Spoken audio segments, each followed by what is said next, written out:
What's that? Who there? Whoa.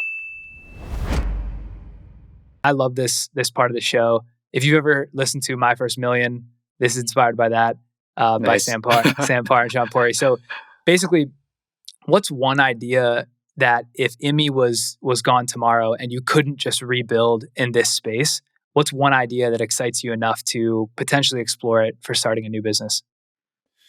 Ooh, so I'm not allowed to do it in food and beverage?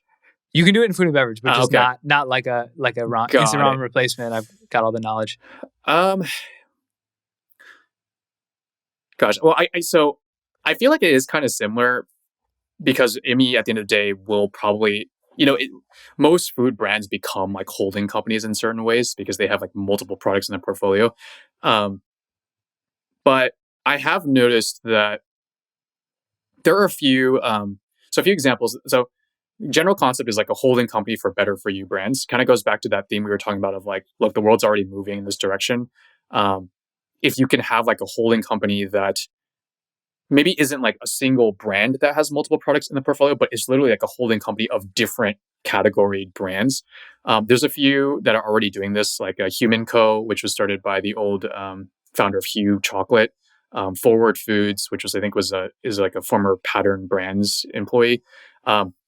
But if you have the capacity to incubate as well as like purchase and acquire these better for you brands, I think there's a lot you can centralize on the back end. So much around like fulfillment, like general software, like even its accounting, legal, so on and so forth. It's no different than doing this with like tech companies like Thrasio model. But you can build proprietary software that identifies emerging consumer trends.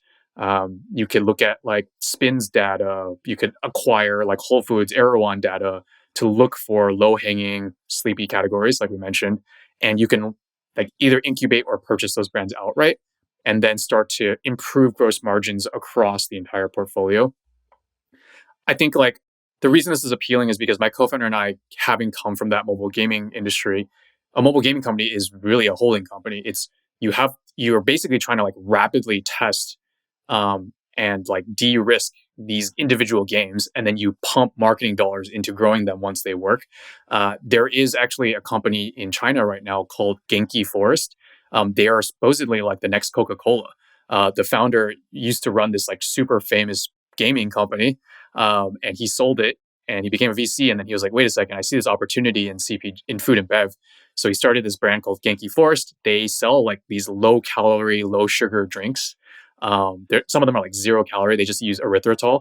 And it is like the fastest growing food and beverage brand in China.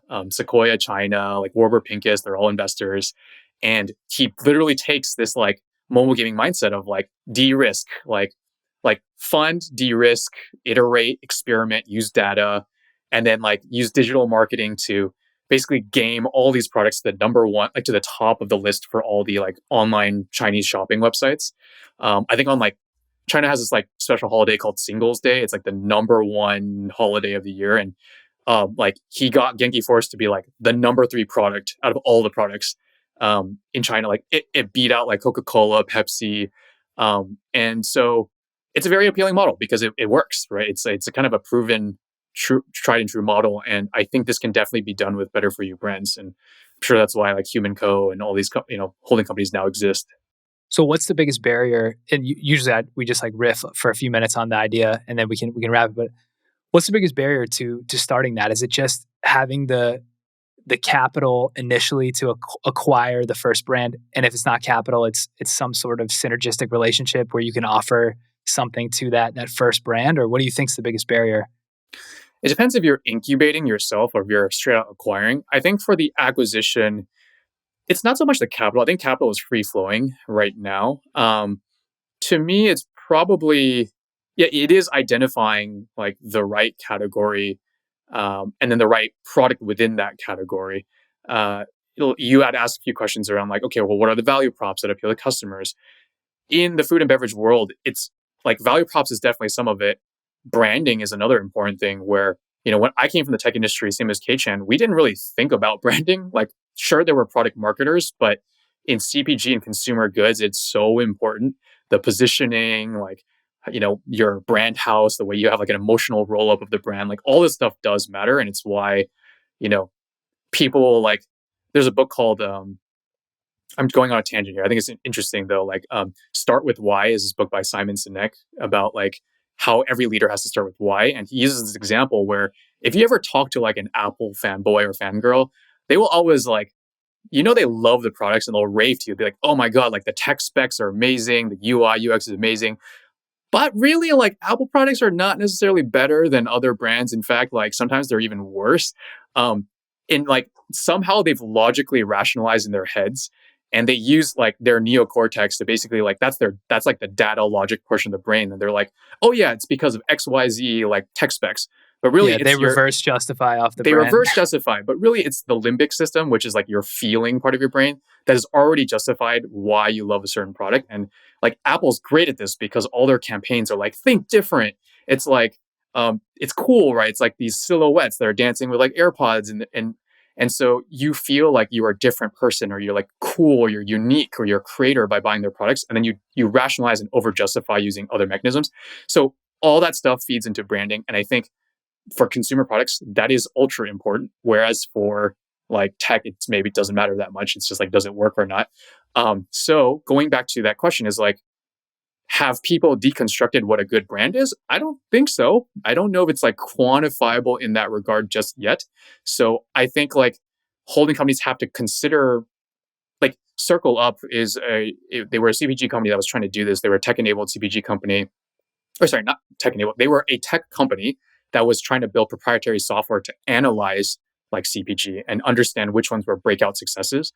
I'm sure they looked at things like the nutrition label, the ingredient deck, consumer trends like velocity in store. But I'm sure at some point they probably had to also think about how to quantify branding. Like, why is it that Halo Top, when they did a rebrand, all of a sudden they like, and then you paired that with a little bit of PR, it like took off. There's something there, and we just don't know how to describe it really. So I would love to see a holding company that could kind of deconstruct this a little bit. We did this a little bit in the early days of Immi, where we could not decide, like we have a label that showcases the value props, and we could not decide which ones should be at the top of the label. And we just created 3 designs and threw them up on Facebook, and we just tested the CTR. And whichever was like the best CTR, we're like, all right, the data speaks, let's do it. And that's how we literally launched. So like, there are probably ways you can de-risk this. Yeah. So yeah, but that's sensing though. That sensing of the brand, that brand pop is very intangible. It's like hard to quantify. Yeah, exactly. One other thought though, why haven't people approached this? And I haven't thought this through enough, so there may be an easy hole to poke here. But instead of one company with one product in one area starting and then looking to either partner or buy in a different space, what if there was like 10 or 12 people that started together as a collective and they said, hey, we're going to tackle these 5 trends at once, and we're going to commit to rolling up from the beginning, building the back ends together, and then hopefully they can get some of those trends correct, right? And you can just kill off the ones that don't work, but almost approaching it, I guess maybe the hole to poke is like, it's so hard to start one of those that starting 5 is almost impossible, right? Well, I think that's the venture studio model, which has proven to work. Like Science and a couple of the other ones, Atomic. They've all raised successful funds. They've all incubated companies, and it is a similar approach of like, hey, let's give 5 founders capital with like 1 designer, 2 engineers, and let them build. Let's see what happens. And then the winners, like only a fraction will win, and we'll double down on those ones. So I think it is definitely possible in food and beverage, especially if you have the right founder mix. I don't see why like a venture studio in food and beverage should not work. So I think that's what I forgot. Maybe Forward Foods might be doing. I don't quite remember. One of these is doing something like this. Yeah, it's fascinating though. When we were talking about the pizza rolls and all these niche categories, I was actually thinking, why doesn't someone just roll this up into, like you said, a holding co? So yeah, Human Co, I think, is trying to do this, which I've been following them. It's pretty interesting. Yeah, that's awesome.